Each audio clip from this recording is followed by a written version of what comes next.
Hello friends, good morning and welcome to mechanical tutor. मैं दिलीप कुमार आज आपको पढ़ाऊंगा स्ट्रेंथ ऑफ मटेरियल में प्रिंसिपल स्ट्रेस कैसे कैलकुलेट करते हैं, मैक्सिमम शियर स्ट्रेस कैलकुलेट कैसे करते हैं अगर किसी भी सर्कुलर बार पे ट्विस्टिंग मूवमेंट और बेंडिंग मूवमेंट लगा हो। तो ये एक स्पेशल केस है और यहाँ पे ये भी पूछता है क्वेश्चन में कि इक्विवेलेंट बेंडिंग मूवमेंट क्या होगा, इक्विवेलेंट ट्विस्टिंग मूवमेंट क्या होगा। वो सारी चीज़ें मैं देखूंगा, उनके रिलेशन कहाँ से प्रूव होते हैं, कैसे निकल के आते हैं, कंसेप्ट क्या हैं, ये सारी चीज़ें आज हम डिस्कस करने वाले हैं। तो पूरे लेक्चर को एंड तक देखिएगा, फिर देखना कितना मज़ा आने वाला है। ठीक है, पूरे लेक्चर को एंड तक देखा करो। आपको कंसेप्ट इतने बेहतरीन दे दूंगा कि आप भी बोलो कि हाँ सर मज़ा आ गया, वाकई मज़ा आ गया। ठीक है, तो जो भी लोग चैनल में नया जुड़े हैं, सबसे पहले तो चैनल को सब्सक्राइब कर लो, बेल आइकन को प्रेस कर लो ताकि आपको हर एक लेक्चर का नोटिफिकेशन मिलता रहे। ठीक है, हर एक लेक्चर का नोटिफिकेशन अगर आपको चाहिए तो बेल आइकन को भी प्रेस कर लो। क्लियर है ना? और ज़्यादा से ज़्यादा शेयर करो ताकि मेरा मोटिवेशन बढ़े, और अगर मेरा मोटिवेशन बढ़ेगा तो मैं पूरी एनर्जी के साथ आपको अच्छे से कंसेप्ट दूंगा। क्लियर है ना? ठीक है, बाकी का जो हमने लास्ट क्लास में पढ़ा था एक बार डिस्कस कर लेते हैं। हमने देखा था कि प्रिंसिपल स्ट्रेस की लोकेशन क्या होती है, लेक्चरों में देखा था। मैक्सिमम शियर स्ट्रेस की लोकेशन क्या होती है, प्रिंसिपल स्ट्रेस क्या होती है, मैक्सिमम शियर स्ट्रेस क्या होती है, और plane of pure shear stress की लोकेशन विद शियर स्ट्रेस के साथ हमने सब कुछ देख लिया था। एक क्वेश्चन भी डिस्कस किया था। उम्मीद करता हूँ सबने वो लेक्चर देख लिए होंगे, और अगर नहीं देखे हैं तो एक बार वो जाके लेक्चर देखो ताकि आपको सारे कंसेप्ट समझ आ जाए। आज का लेक्चर तभी समझ आएगा आपने प्रिंसिपल स्ट्रेस के सारे लेक्चर देखे हैं। तो 3-4 दिन से हमारे 3-4 कंटिन्यूस लेक्चर हुए। इससे पहले उस पर मैंने प्रिंसिपल स्ट्रेस को डिस्कस किया है। अभी तो और आने वाले लेक्चर में हम प्रिंसिपल स्ट्रेन को डिस्कस करेंगे। तो मैं बिल्कुल बेसिक से लेके चल रहा हूँ, सारी चीज़ें समझ आ रही नहीं आ रहा, बिल्कुल बेसिक से लेके चल रहा हूँ। फिर भी अगर लोगों को तकलीफ हो रही है तो तकलीफ का इलाज तो क्या करता है, डॉक्टर करता है, हम नहीं कर सकते। कोई बात नहीं, हम सिर्फ समझा सकते हैं, अच्छे से पढ़ा सकते हैं। आपको कंसेप्ट को आसान से आसान तरीके से मैं समझाने की कोशिश करता हूँ। क्लियर है ना? मुझे नहीं लगता कि जो भी चीज़ मैं समझाता हूँगा या फिर जो भी चीज़ हम यहाँ डिस्कस करते हैं वो बहुत ज़्यादा मुश्किल है। बहुत ज़्यादा मुश्किल तो है नहीं, बट फ़र्क इतना है कि कोई लोग अच्छे से समझना चाहता है, कोई मन से समझना चाहता है, कोई कंसंट्रेट होकर समझना चाहता है। पूरे लेक्चर को एक बार कंसंट्रेट होकर देखो तो सही। किसी को अगर स्पीड स्लो लगती है तो स्पीड बढ़ा के देखो, लेकिन पूरा लेक्चर एंड तक देखा करो, फिर देखो मज़ा आता है कि नहीं आता। क्लियर है ना? और ऐसे ही स्टार्टिंग से देखना शुरू करो, फिर अपने आप ऑटोमेटिकली आपका इंटरेस्ट बनने लगेगा और सब्जेक्ट इतना आसान हो जाएगा, आपकी सब्जेक्ट पे इतनी अच्छी कमांड हो जाएगी कि आप खुद कॉन्फिडेंट हो जाओगे कि हाँ अब मुझे स्ट्रेंथ ऑफ मटेरियल का कहीं से कोई भी क्वेश्चन उठा के दे दो, मैं उसे करने के लिए कैपेबल हूँ। क्लियर है ना? ऐसा कॉन्फिडेंस जिस दिन आ गया उस दिन सिलेक्शन की तरफ जा रहे हो। कॉन्फिडेंस अगर नहीं आता अंदर से, सेल्फ कॉन्फिडेंस और सेल्फ मोटिवेशन जब तक नहीं आएगा तब तक प्रॉब्लम है। क्लियर है ना? तो इसी तरह पढ़ते रहो, हंसते रहो, मुस्कुराते रहो, देखते रहो मैकेनिकल ट्यूटर, जुड़े रहो मेरे साथ। मैं सारे कंसेप्ट को, आपके हर एक कंसेप्ट को बहुत आसान बनाने की कोशिश कर रहा हूँ। क्लियर है ना?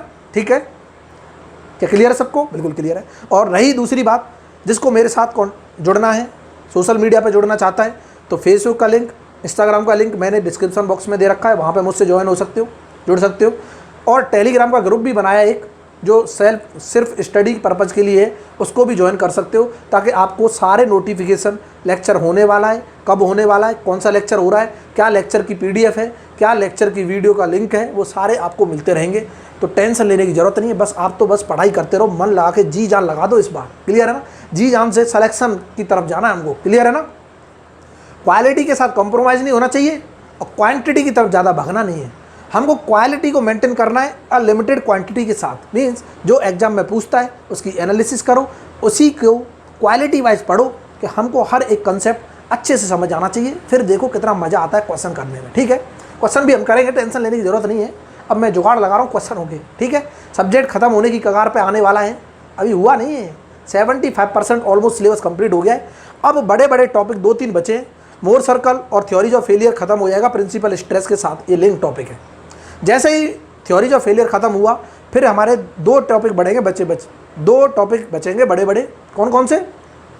एक SFD BMD, एक डिफ्लेक्शन ऑफ बीम, और फिर चुन्नू मुन्नू से 2-3 टॉपिक हैं, स्प्रिंग हुआ, थिन सिलेंडर हुआ, वो सारी चीज़ हम देखेंगे। स्ट्रट्स एंड कॉलम हुआ, वो हम देख लेंगे आराम से। ठीक है, इधर देखो, मैं बात कर रहा था कि अगर मैं किसी सर्कुलर बार पर क्या बोल रहे सर कि अगर मैं किसी सर्कुलर बार पर ट्विस्टिंग मूवमेंट और बेंडिंग मूवमेंट लगाता हूँ तो बताओ प्रिंसिपल स्ट्रेस क्या होगा, बहुत अच्छे। मैक्सिमम शियर स्ट्रेस क्या होगा, बहुत अच्छे।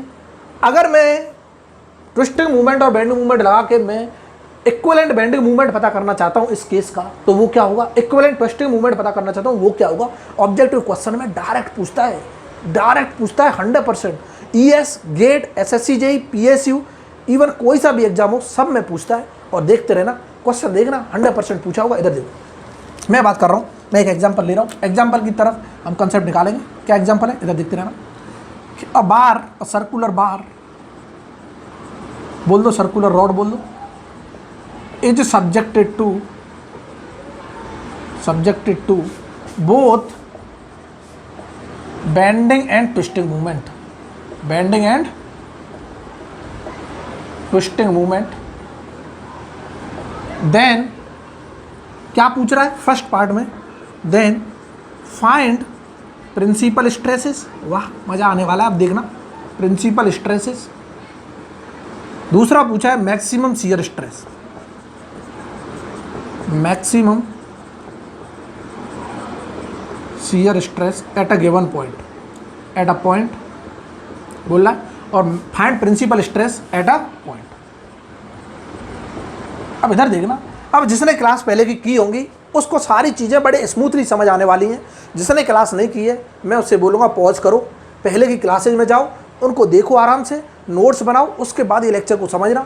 क्योंकि ऐसे ही रैंडमली देखने कोई मतलब नहीं है मेरे हिसाब से। तो अगर वाकई में पढ़ना चाहते हो तो सीक्वेंस वाइज पढ़ो, फिर देखो। अगर आपको प्रॉब्लम आ जाए तो मैं क्या हूँ, मेरा कॉन्टैक्ट नंबर भी सबके पास है, व्हाट्सअप का नंबर सबके पास है, फिर भी नहीं है तो वहाँ पे लिंक भेज देना इंस्टाग्राम पे, वहाँ पे से कॉन्टैक्ट नंबर ले लेना, ग्रुप पे ज्वाइन कर लो, वहाँ से नंबर मिल जाए, कोई दिक्कत नहीं। क्लियर है। इधर देखो कि सर अगर मैं कोई सर्कुलर बार है, इधर देखते रहना, कोई सर्कुलर बार कुछ इस तरह का है, एक रॉड ले लो या बार ले लो, मैंने इस तरह से लगा रखी, सबको दिखाई दे रही होगी सर्कुलर रॉड, ठीक है, फिक्स कर रखी है यहाँ से, बहुत अच्छे, बहुत शानदार, इसकी सेंटर है।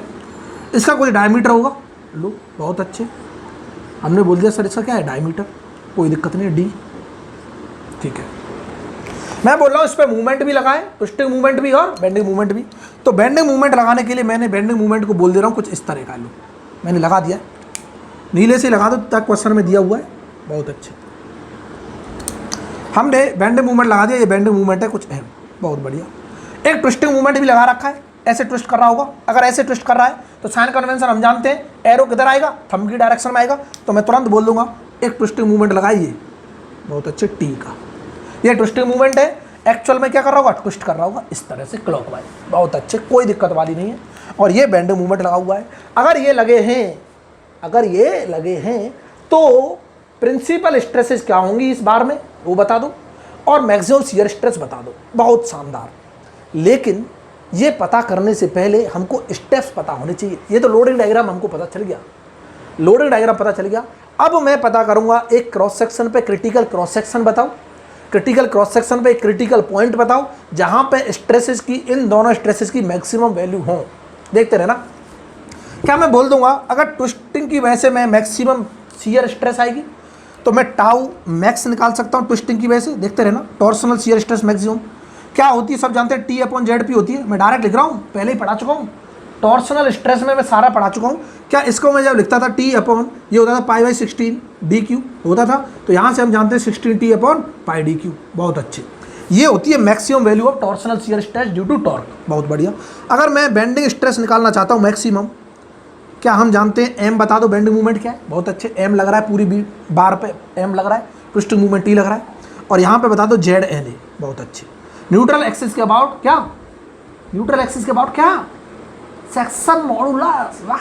इधर देखना, एम ZNA सब जानते हैं, π/32 क्या होता था, d³ होता था, और यहाँ से हम लिख देंगे 32 M/πdq, बहुत अच्छे।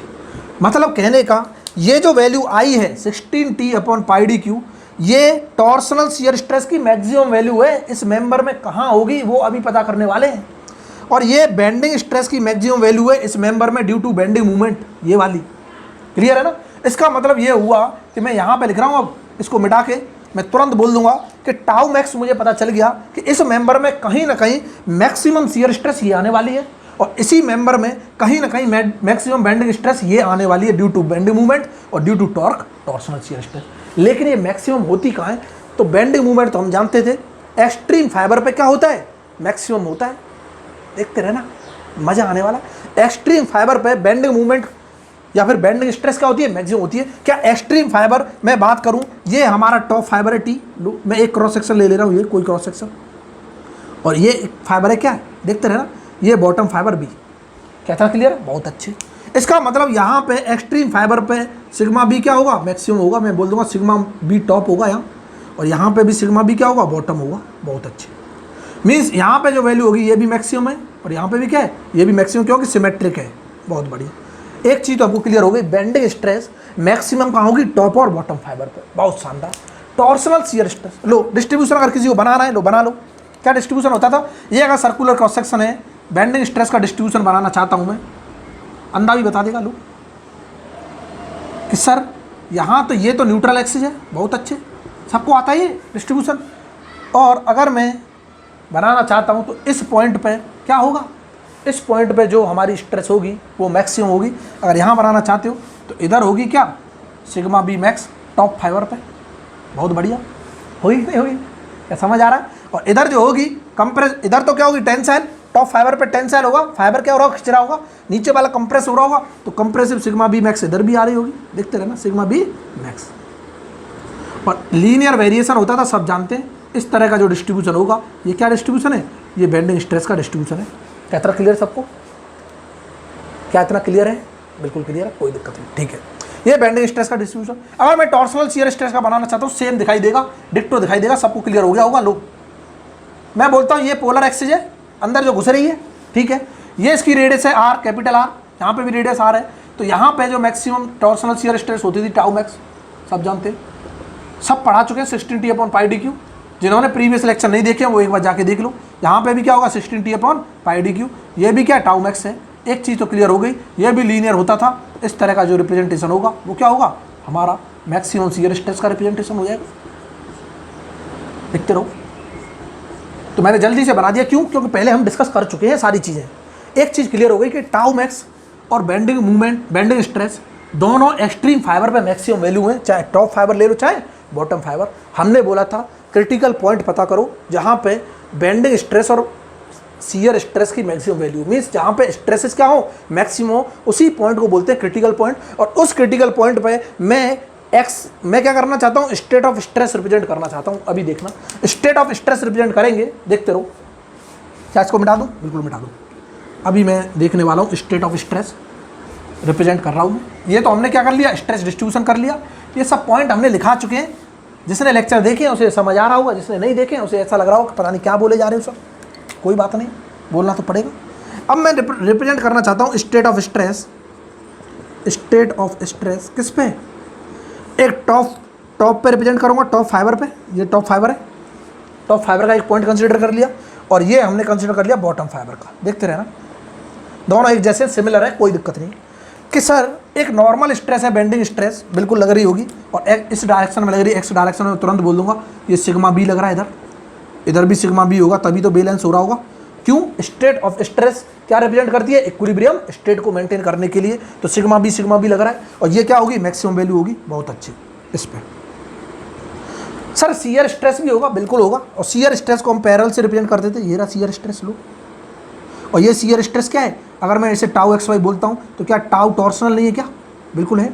टाउ क्या है? टॉर्सनल मैक्सिमम वैल्यू है। बहुत अच्छे। टॉप फाइबर पे जिसकी वैल्यू क्या होगी? 16T/πdq होगी। बहुत बढ़िया। दोनों जगह ऐसी होगी। इधर भी क्या हो रहा है? रिप्रेजेंट हो रहा होगा। इसका मतलब ये हुआ ये भी क्या है? टाउ एक्स वाई से रिप्रेजेंट हो रहा होगा। क्या इतना क्लियर है सबको? बिल्कुल क्लियर है। देखते रहना। मतलब कहने का, मैंने इस टी टॉप फाइबर के पॉइंट कंसीडर किया और उस पॉइंट पे स्टेट ऑफ स्ट्रेस रिप्रेजेंट किया। तो एक्स डायरेक्शन में एक बेंडिंग स्ट्रेस दिखाई दे रही है, लेकिन वाई डायरेक्शन में कोई स्ट्रेस नहीं, कोई दिक्कत नहीं। मीन्स हमको ये पता चल गया कि टॉप पॉइंट पर, टॉप फाइबर के किसी पॉइंट पे हमें एक्स डायरेक्शन में स्ट्रेस मिल रही है, बेंडिंग स्ट्रेस, और शियर स्ट्रेस मिल रही है हर जगह 16T/πdq। क्या इतना क्लियर है? ठीक है। अगर मैं बी पे भी रिप्रेजेंट करना चाहता हूँ, मैंने टेंसाइल ड्रॉ किया। क्यों? क्योंकि टेंसाइल आ रही है। देखो, अगर यहाँ बी पॉइंट पे देख रहा हूँ तो ये कंप्रेसिव आएगी, बट मैग्नीट्यूड क्या होगा? सेम होगा, कोई दिक्कत नहीं है। मैं तुरंत बोल दूंगा ये सिग्मा बी। इधर से भी क्या आ रहा होगा? सिग्मा बी आ रहा क्यों नहीं होगा? इसको मैं उधर देख लेता हूँ, बॉटम को। State of stress eight top, इसको वहाँ पर ड्रॉ कर रहे हैं, दोनों चीज़ें सेम है, कोई सा भी एक कंसीडर करके हम निकाल लेंगे result. State of stress eight top fibre, हमने क्या कर लिया, eight top fibre, top fibre represent कर दिया, कोई दिक्कत नहीं। अब यहाँ पे मैं रिप्रेजेंट कर रहा हूँ state of stress at bottom fibre, state of stress at bottom fibre, क्योंकि एक जैसे हैं दोनों, किसी कोई दिक्कत नहीं है। तो बॉटम फाइबर का मैंने बी पॉइंट कंसीडर कर लिया, ये रहा। अब बॉटम फाइबर पे जो बेंडिंग स्ट्रेस है वो इसे कंप्रेस कर रही होगी, तो कंप्रेसिव नेचर की होगी, बिल्कुल होगी। लो मैग्नीट्यूड सेम है, कोई दिक्कत नहीं, सिग्मा बी मैक्स, और ये भी कंप्रेसिव का इधर से क्या कर रहा हो, ऐसे बैलेंस कर रहा होगा, बहुत बढ़िया। टॉर्सनल शियर स्ट्रेस वही होने वाली है, लो ड्रॉ कर लो। टॉर्सनल शियर स्ट्रेस क्या होगी, ये टॉर्सनल शियर स्ट्रेस है, जिसे मैं टाउ मैक्स बोल दूँ या फिर इसे हम टाउ एक्स वाई बोल दें, कोई दिक्कत नहीं। और यहाँ पे भी इस तरह का एक क्या होगा, ये कॉम्प्लीमेंट्री शियर स्ट्रेस होती है, तो मैं इसे बोल दे सकता हूँ टाउ मैक्स। क्या फील नहीं होता, चाहे बॉटम पे कोई पॉइंट ले लो चाहे टॉप पे कोई पॉइंट ले लो, स्टेट ऑफ स्ट्रेस एक जैसी है, क्योंकि मैग्नीट्यूड सेम है बेंडिंग स्ट्रेस के, जो एक्स डायरेक्शन में है, बट नेचर अलग है। ये कंप्रेसिव है, ये क्या है, टेंसाइल है, कोई फर्क नहीं पड़ने वाला, चाहे इसको लेके निकाल लो चाहे इसको लेके निकाल लो। मैं अब इसको कंसीडर कर रहा हूँ, किसी को भी कर लो, कोई अगर इसको कंसीडर करना चाहता है कोई दिक्कत नहीं है, बस डायरेक्शन क्या आ जाएगी, अपोजिट आएंगी। जो प्रिंसिपल स्ट्रेस होगी यहाँ पे जो दिख रही होगी, यहाँ पे जो आएगी उसका साइन एक बार नेगेटिव आ जाएगा, एक बार क्या आ जाएगा, पॉजिटिव आ जाएगा। अभी देखते रहना कैसे, क्लियर है। अब मैं इसको स्टेट ऑफ स्ट्रेस को कंसीडर करूँगा और यहाँ से मैं प्रिंसिपल स्ट्रेस निकालूँ कैसे। शॉर्टकट मेथड हम जानते हैं, उससे निकालेंगे। जिसने क्लास की है उसको पता चलेगा, जिसने नहीं की है एक बार लेक्चर को जाके देखो, मज़ा आ जाएगा। लो कि मैं बोल सकता हूँ इस स्टेट ऑफ स्ट्रेस पे क्या मैं लिख दूँ कि सिग्मा एक्स जो है, एक्स डायरेक्शन में जो स्ट्रेस है, क्या वो सिग्मा बी के बराबर है, बेंडिंग स्ट्रेस के बराबर, मैक्सिमम वैल्यू। क्या हमने इसकी अभी वैल्यू निकाली थी 32 m/π/d³ आ रही थी, बहुत बढ़िया। क्या मैं लिख सकता हूँ टाउ एक्स बाई जो है वो टाउ मैक्स के बराबर है, टॉर्सनल शियर स्ट्रेस, क्या 16t/πd³ है, बहुत अच्छे। क्या कोई मुझे बता सकता है सिग्मा बाई कितना है, 0 है सर, है ही नहीं। वाई डायरेक्शन में कोई लोड लगा होना चाहिए तभी तो स्ट्रेस आएगी, ठीक है। मैं निकालना चाहता हूँ प्रिंसिपल स्ट्रेस, क्योंकि यहाँ से पूछ रहा है ना प्रिंसिपल स्ट्रेस, और प्रिंसिपल स्ट्रेस अगर हम निकालना चाहते हैं तो हमारे पास डायरेक्ट रिजल्ट आता है प्रिंसिपल स्ट्रेस निकालने का, कि सिग्मा 1/2 निकालना है मुझे। 1/2 से रिप्रेजेंट कर रहे थे प्रिंसिपल स्ट्रेस, ठीक है। क्या होता है कि 1/2 sir sigma X plus sigma Y plus minus root over sigma X minus sigma Y का होल स्क्वायर और plus 4 of tau X Y का होल स्क्वायर। ये रूट में चल रहा है, इसको ब्रैकेट में बंद कर दो। क्या ये रिजल्ट हमने दिखाया था, direct method for calculating principal stresses. अगर ये प्लेन की लोकेशन पूछता तो हम कैसे निकालते, इक्वेशन की हेल्प से निकालते। और इक्वेशन क्या थी कि नॉर्मल स्ट्रेस की इक्वेशन को डिफरेंशिएट करो विद रेस्पेक्ट टू थीटा और इक्वल टू 0 कर दो, वहाँ से लोकेशन आएगी थीटा की वैल्यू, फिर उस थीटा की वैल्यू को नॉर्मल स्ट्रेस की इक्वेशन में रखो तो दो वैल्यू आएंगी, एक मैक्सिमम तो मैक्सिमम प्रिंसिपल स्ट्रेस होगी या फिर मेजर, एक होगी कम वैल्यू होगी जिसे बोलेंगे माइनर प्रिंसिपल स्ट्रेस। क्या इतना क्लियर है, ठीक है। ये डायरेक्ट निकाल लें। क्या सिग्मा एक्स की जगह ये रखूँ 32 m/πd³, सिग्मा बाई की जगह 0 रखूँ, तो देखते रहना कैलकुलेशन। सिग्मा 1/2 मैं कैलकुलेट कर रहा हूँ, क्या मैं लिख दूँ 1/2, सिग्मा एक्स कितना है 32 m/πd³, बहुत बढ़िया। ये 0 हो गया, प्लस माइनस अंदर क्या हो जाएगा, ये 0 हो जाएगा सिग्मा बाई, तो मैं लिख दूँगा 32 m/πd³ का होल स्क्वायर, बहुत अच्छे। प्लस क्या मैं लिख दूँ 4 टाउ एक्स बाई कितना है 16t/πd³ का होल स्क्वायर। देखते रहना, बहुत शानदार कंसेप्ट है, देखते रहो। क्या मैं 4 को स्क्वायर के टर्म्स में कन्वर्ट करूँगा तो यहाँ 2 का स्क्वायर कर दूँ, 2 का स्क्वायर 4 होता है, इसको अंदर ले जाओ 2 का मल्टीप्लाई करके, ठीक है। तो यहाँ पे भी क्या हो जाएगा 32 और 32/πd³ यहाँ से कॉमन आ जाएगा बाहर, क्योंकि स्क्वायर में चल रहे हैं दोनों, ठीक है। मैं बाहर निकाल रहा हूँ लोग, क्या 1/2 क्या मैं लिख दूँ 32 m/πd³ तो चल रहा है, प्लस माइनस यहाँ से 32/πd³ कॉमन निकाल लिया मैंने बाहर, क्योंकि स्क्वायर में है ना, तो स्क्वायर से रूट कैंसिल, ये बाहर आ गए। यहाँ पे भी इसका मल्टीप्लाई 2 से करूँगा, 2 का स्क्वायर 4 होता है ना, तो यहाँ पे 2 से अंदर मल्टीप्लाई करेंगे 32 हो जाएगा। यहाँ से भी 32/πd³ आ रहा है, कोई दिक्कत नहीं। अंदर क्या बचा, यहाँ m स्क्वायर बचा और यहाँ क्या बच रहा है t स्क्वायर रूट में m square plus t square.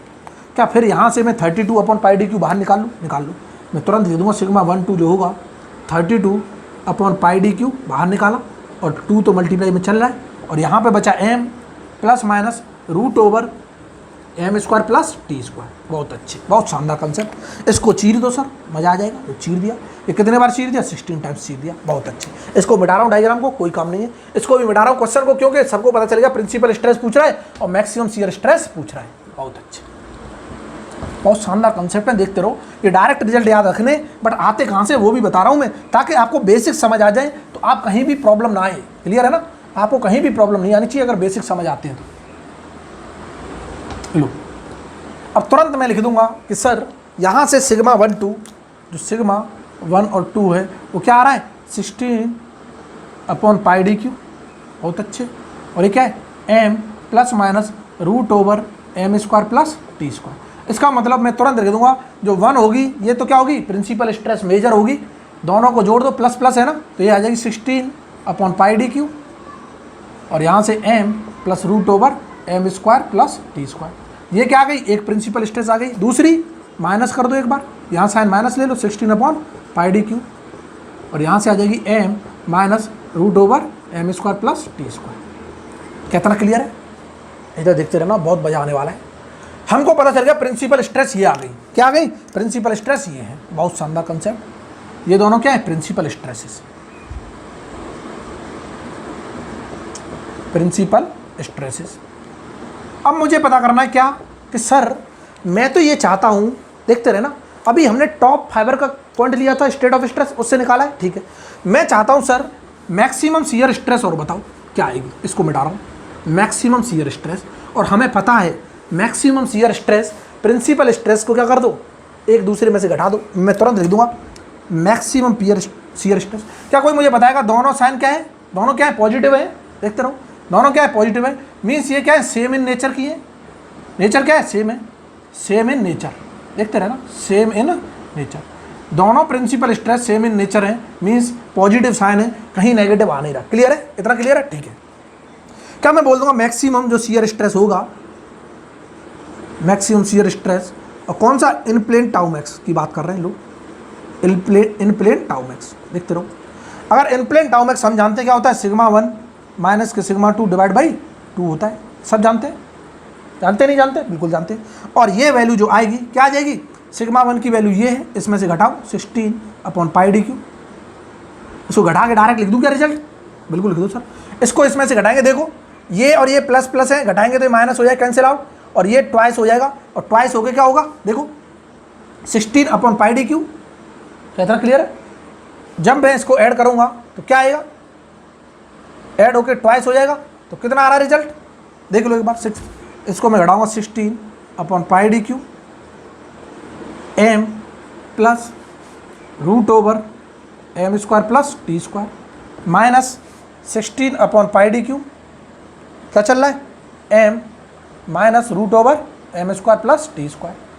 और इसको 1/2 में भी चल रहा था ये, तो 1/2 भी कर देंगे। हाफ भी तो चल रहा है ना ये, यहाँ देखो हाफ। बहुत अच्छे। तो इससे तो ये गुजर गया ये वाला टर्म, और ये प्लस का ये माइनस माइनस प्लस हो जाएगा, तो ट्वाइस हो जाएगा। तो हम तुरंत बोल देंगे कि टाउ मैक्स की जो वैल्यू आएगी, टाउ मैक्स क्या होगा, तो half of twice of 16/πdq, और अंदर वाला टर्म जो है m² प्लस t²। क्या इतना क्लियर है? बहुत अच्छे। देखते रहना रूट में, क्या 2 से 2 को चीर दूँ, यहाँ से जो वैल्यू आ रही टाउ मैक्स की आ जाएगी, वो क्या है 16/πdq और √m² प्लस t²। बहुत शानदार। ये आ गई हमारी एब्सोल्यूट, मतलब ये आ गई हमारी टाउ मैक्स की वैल्यू। क्या इतना क्लियर है? ये हमारी आ गई टाउ मैक्स की वैल्यू। समझ आ रहा है नहीं आ रहा? बिल्कुल आ रहा है। इधर देखना, अगर ये सेम इन नेचर हैं, अगर ये सेम इन नेचर हैं, principal stresses both sigma 1 and sigma 2 are like in nature. क्या कोई मुझे बता सकता है? लाइक इन नेचर, तो एब्सोल्यूट टाउ मैक्स जो होगा, एब्सोल्यूट टाउ मैक्स किसके बराबर होगा, कि maximum value of sigma 1 minus sigma 2/2, maximum value of और सिग्मा 1/2 और सिग्मा 2/2। हम मैक्सिमम वैल्यू निकाल के देखेंगे, और यहाँ से जो भी मैक्सिमम वैल्यू आएगी इन तीनों के बीच में, वही एब्सोल्यूट टाउ मैक्स होगा। इन प्लेन टाउ मैक्स हमको ये पता चल गया। क्या इतना क्लियर है? बिल्कुल क्लियर है। अब इधर देखते रहो। अब हमसे क्वेश्चन में क्या पूछेगा कि सर मुझको तो इक्विवेलेंट बेंडिंग मूवमेंट बता दो और इक्विवेलेंट ट्विस्टिंग मूवमेंट बता दो, क्या होगा जब अगर किसी भी रॉड पर ट्विस्टिंग मूवमेंट और बेंडिंग मूवमेंट एक साथ लग रहे हैं। तो मजा आ रहा है। इक्विवेलेंट बेंडिंग मूवमेंट पूछता है। इधर देखना कैसे, क्या बेंडिंग मूवमेंट से बेंडिंग स्ट्रेस निकलती है? बिल्कुल ठीक है। क्या ट्विस्टिंग मूवमेंट से ट्विस्टिंग स्ट्रेस निकलती है? ठीक है। अगर मैं मैक्सिमम की बात करता हूँ, ये मैक्सिमम वैल्यू है ना, क्या है ये मैक्सिमम वैल्यू। अगर मैं मैक्सिमम शियर स्ट्रेस को इक्वेट कर दूँ इक्विवेलेंट ट्विस्टिंग मूवमेंट मान के, तो मैं तुरंत इक्विवेलेंट ट्विस्टिंग मूवमेंट निकाल लूँगा। देखते रहना, अभी मैं ये सारे रिजल्ट को एक साथ लिख दे रहा हूँ, इधर देखते रहो। ये आया हमारे पास टाउ मैक्स का रिजल्ट, ये क्या है टाउ मैक्स का रिजल्ट। पहले मैं बात करूँगा इक्विवेलेंट बेंडिंग मूवमेंट की, देखते रहना। इक्विवेलेंट बेंडिंग मूवमेंट पता करना है तो मैं मान रहा हूँ कि एम और टी जब लग रहा था, एम एंड टी जब क्या कर रहे थे, अप्लाई थे, अप्लाइड ऑन अ रॉड, किसी रॉड पे क्या थे, अप्लाई थे, तब हमको कहीं ना कहीं एम इक्विवेलेंट हमको निकलवा रहा है। और एम इक्विवेलेंट हम जानते हैं बेंडिंग स्ट्रेस, अगर मैं निकालना चाहता हूँ बेंडिंग स्ट्रेस, तो क्या होगी, एम इक्विवेलेंट बता दो और डिवाइड बाई क्या कर दो, जेड एन कर दो। तो क्या मैं लिख दूँ, ये आ जाएगी 32 M upon pi D cube, 32 M equivalent upon pi D cube. बहुत अच्छे। और ये इक्विवेलेंट की अगर बात कर रहा है, इधर देखते रहे, इक्विवेलेंट की अगर बात कर रहा है तो इसको क्या कर दो, किसी भी एक नॉर्मल स्ट्रेस से क्या करो, इसे किसी भी एक नॉर्मल स्ट्रेस से इक्विवेलेंट कर दो लो, क्योंकि ये बेंडिंग स्ट्रेस है, ये भी नॉर्मल स्ट्रेस है। तो क्या मैं सिग्मा 1 से कर दो, सिग्मा 2 से कर दो, कोई दिक्कत नहीं है। तो सिग्मा 1 से करोगे तो सिग्मा 1 क्या है 60, सिग्मा 1 मैं तुरंत लिख दूंगा 16 अपॉन पाई डी क्यू, और ये क्या है M plus root over M square plus T square. ऐसा क्यों करें, इधर देखना सिग्मा 1 से कि ये मैक्सिमम वैल्यू है, ये भी मैक्सिमम वैल्यू है सिग्मा बी की मैक्सिमम वैल्यू, और ये भी क्या है मैक्सिमम वैल्यू है। बहुत अच्छे। तो मैक्सिमम वैल्यू का इक्विवेलेंट कर देंगे नॉर्मल स्ट्रेस, बेंडिंग स्ट्रेस का यहाँ से आया इक्विवेलेंट निकाल के, और यहाँ से हम प्रिंसिपल स्ट्रेस भी मैक्सिमम जानते हैं, इन दोनों को इक्विवेलेंट किया। तो इक्विवेलेंट करने के बाद क्या पाई डी क्यू से पाई डी क्यू चीर दो, बिल्कुल चीर दो, 16 से इसे ट्वाइस टाइम्स चीर दो। बहुत अच्छे। यहाँ से एम इक्विवेलेंट की जो वैल्यू आएगी वो क्या आएगी, ये नीचे आ जाएगा 1/2 और ये आ जाएगा M plus root over M square plus T square. बहुत बढ़िया। और ये होता है हमारा equivalent bending movement when movement and twisting movement, when bending movement and twisting movement are applied at a circular rod, on a circular rod। किसी भी circular rod पर जब बेंडिंग मूवमेंट और ट्विस्टिंग मूवमेंट एक्ट कर रहे होंगे तब वो इक्विवेलेंट बेंडिंग मूवमेंट पूछेगा। वो किसके बराबर होगा, half of M plus root over M square plus T square. क्या इतना क्लियर है? ठीक है। अगर मैं टी इक्विवेलेंट से मैं टॉर्सनल इक्विवेलेंट स्ट्रेस निकालना चाहता हूँ, देखो मैक्सिमम क्या होगी 16 टी इक्विवेलेंट अपॉन क्या होती है पाई डी क्यू। बहुत बढ़िया। देखते रहना, इस इक्वेशन को 1 मानो, इसको 2 मान लो, दोनों को इक्वेट कर दो, कर देंगे क्योंकि ये भी मैक्सिमम वैल्यू, ये भी maximum value. Equate equation 1 and 2, equate equation 1 and 2 क्या मैं लिख सकता हूँ, देखो इक्वेट करोगे 16 से 16 चीर दो, पाई डी क्यू से पाई डी क्यू चीर दो, क्या बचा टी इक्विवेलेंट बचा, और जो किसके बराबर आ रहा है, ये आ रहा है root over M square plus T square. देखो बहुत शानदार। हम तुरंत बोल देंगे ये इक्विवेलेंट ट्विस्टिंग मूवमेंट है, ये पूछता है इक्विवेलेंट ट्विस्टिंग मूवमेंट। बहुत बढ़िया। और ये क्या है, equivalent bending movement. Bending movement क्या इतना क्लियर है? तो कल को देखो क्वेश्चन कैसे पूछेगा, दे देगा क्वेश्चन में if on a member movement क्या है हमारा लगा रखा है, कितना लगा रखा है 4, देखते रहो 4 न्यूटन मीटर। बहुत अच्छे। या फिर 400 बोल देगा लोग, 400 न्यूटन मीटर का मूवमेंट लगा हुआ है, बेंडिंग मूवमेंट। ट्विस्टिंग मूवमेंट भी लगा हुआ कितना 300 न्यूटन मीटर। बहुत अच्छे। बोलेगा फाइंड एम इक्विवेलेंट बताओ एंड टी इक्विवेलेंट बताओ। बहुत बढ़िया। अगर ये फॉर्मूले आते हैं कोई मतलब नहीं उसे कहाँ से आ रहे हैं, अगर ये कंसेप्ट आता है तब तो निकाल पाएंगे, अदरवाइज निकाल ही नहीं पाएंगे। देखो कैसे, इधर देखते रहना कैसे निकालेंगे। क्या मैं तुरंत बोल दूंगा टी इक्विवेलेंट का फॉर्मूला आ गया ये M square plus T square, लो टी इक्विवेलेंट ही निकाल लेते पहले। क्या मैं तुरंत बोल दूंगा कि सर जो टी इक्विवेलेंट होगा, टॉर्क इक्विवेलेंट टॉर्क जो होगा वो क्या होगा कि सर रूट ओवर क्या बता दो M square plus T square. बहुत अच्छे। क्या एम स्क्वायर मैं 400 का स्क्वायर कर दूँ, बहुत बढ़िया, प्लस 300 का स्क्वायर कर दूँ, बहुत अच्छे, और इसको क्या कर दूँ रूट में कर दूँ। तो क्या यहाँ से 100 को बाहर निकाल लो कॉमन, क्या यहाँ पे हो जाएगा 16 प्लस 9 कितना होता है 25 का रूट 5, तो ये हो जाएगा 500 newton metre. Means equivalent torque की जो वैल्यू आएगी वो क्या आ जाएगी 500 न्यूटन मीटर आ जाएगी। क्या इतना क्लियर है? बहुत अच्छे। मीन्स कहने का ये जो रिजल्ट है 500 न्यूटन मीटर है, तो क्या ये रिजल्ट यहाँ पे भी यूज हो रहा है? तो डायरेक्टली अप्लाई करो। लो इसको मिटा रहा हूँ, मिटा दी।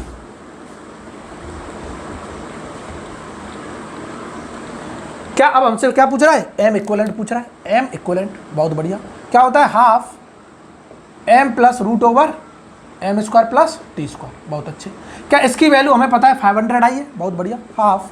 क्या एम हमको पता है कितना है, 400 प्लस 500 कितना हो गया ये 900 डिवाइड बाई 2 450, और हम तुरंत बोल देंगे न्यूटन मीटर।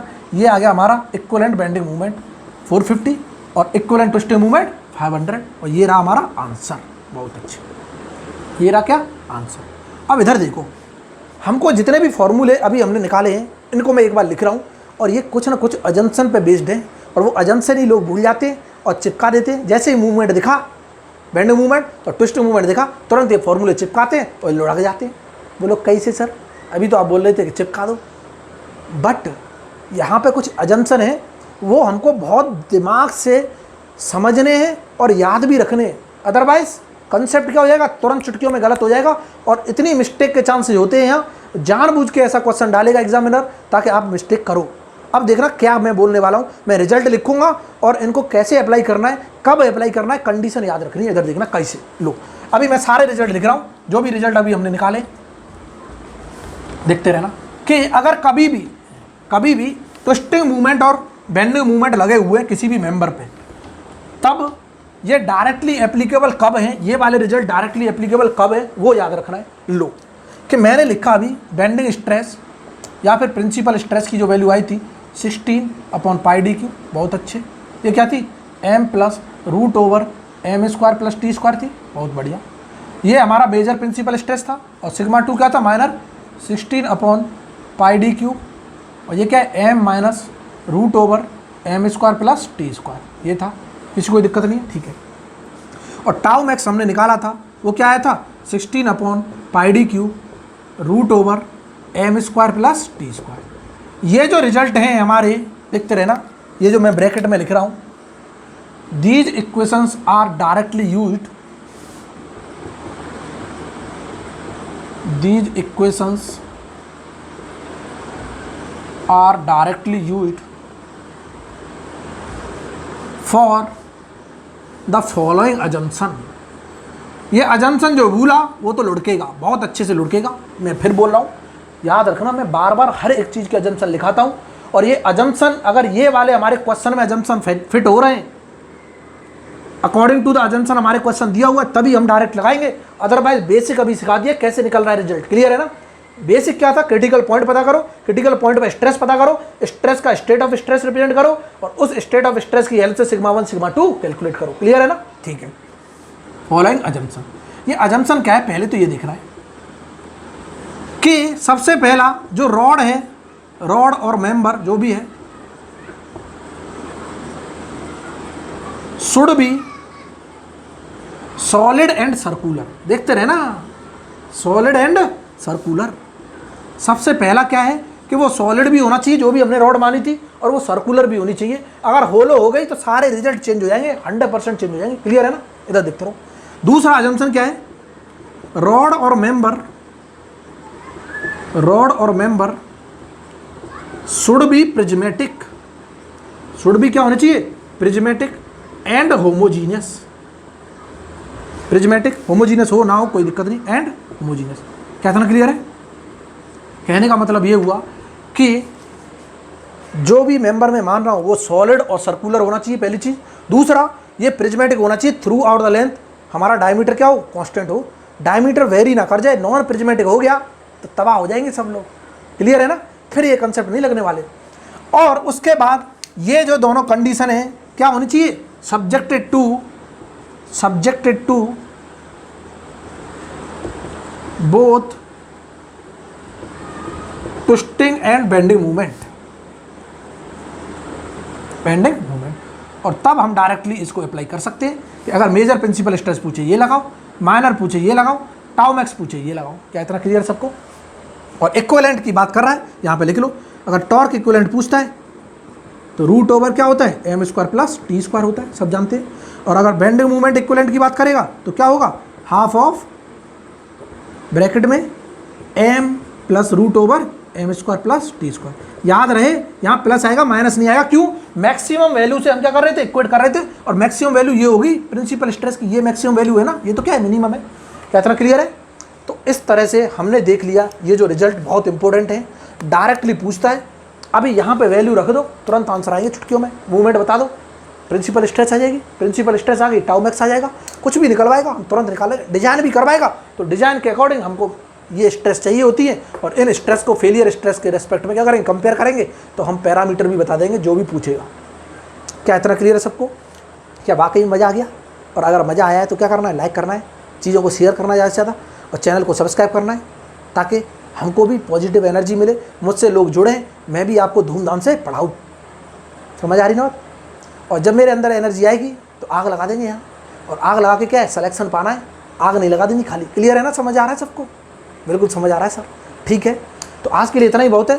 जो भी लोग चैनल में नया जुड़े हैं, लेक्चर स्टार्टिंग से देखना शुरू करो। मैं तो यही बोलूँगा, सबसे यही बोलूँगा, लेक्चर स्टार्टिंग से देखना शुरू करो, लेक्चर 1 से देखना शुरू करो, और फिर देखो आपका इस सब्जेक्ट पे क्या, हर एक सब्जेक्ट पे कमांड होता है या नहीं होता। क्वेश्चन भी करने वाले हैं अब, क्वेश्चन को मैं दूसरे फॉर्मेट में कराऊंगा। यहाँ पे मैं कॉन्सेप्ट समझाया करूँगा, क्वेश्चन को दूसरे फॉर्मेट में समझा करेंगे, और फिर मज़ा आ जाएगा। क्लियर है ना? क्या इतना क्लियर है? ठीक है। तो आज के लिए इतना ही बहुत है। इन सब चीज़ों के नोट्स बनाओ, पढ़ाई करते रहो, हंसते रहो, मुस्कुराते रहो, देखते रहो मैकेनिकल ट्यूटर, जुड़े रहो मेरे साथ। मैं आपकी हर एक सब्जेक्ट को बहुत आसान बनाने की कोशिश करूँगा। मज़ा आ रहा है? बहुत अच्छे। इसी तरह हंसते रहो, बहुत अच्छा लगता है। ठीक है, चलो फिर कल मिलते हैं सुबह 9 बजे स्ट्रेंथ ऑफ मटेरियल, 10 बजे थर्मोडायनामिक्स। आज के लिए इतना ही बहुत है। Tata, bye bye, thank you.